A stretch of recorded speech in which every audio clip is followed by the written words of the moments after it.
Hello everyone, welcome to প্রিয়সমি new video. আমি আমার মেয়ের জন্য কোনো হোমমেড সেরেলাক বানাইনি, আমি কিনে এনেছি। ডক্টরই সাজেস্ট করেছিল যে 6 থেকে 7 মাসের জন্য এই সেরেলাকটা খাওয়াতে। আমি হুইট অ্যাপেলেরটা নিয়েছি। হুইট অ্যাপেল ক্যারোট আছে আর রাইসের আছে, কিন্তু আমি এটাই নিয়েছি। আমরা বেবিদেরকে যা কিছুই খাবার দিই না কেন, বুকের দুধের উপরে কিছুই হয় না। তাই এই প্যাকেটের উপরেও লেখা আছে mother's milk is best for your baby. তাই যতদিন পারবো ততদিন চেষ্টা করব একটু বুকের দুধও দেওয়া, তার পাশে অন্য খাবার।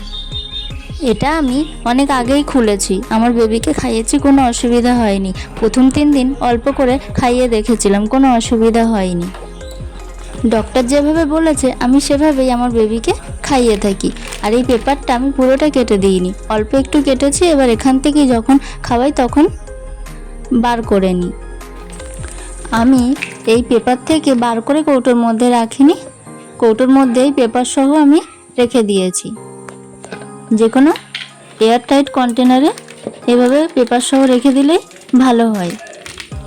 সেরেলাক খেতে প্রতিটি বেবি খুব পছন্দ করে, এটাতে সুগার অ্যাড করা থাকে আর খেতে খুবই পছন্দ করে, মজা করে খায়। কিন্তু তাই বলে বেশি বেশি দেওয়াটা ঠিক নয়।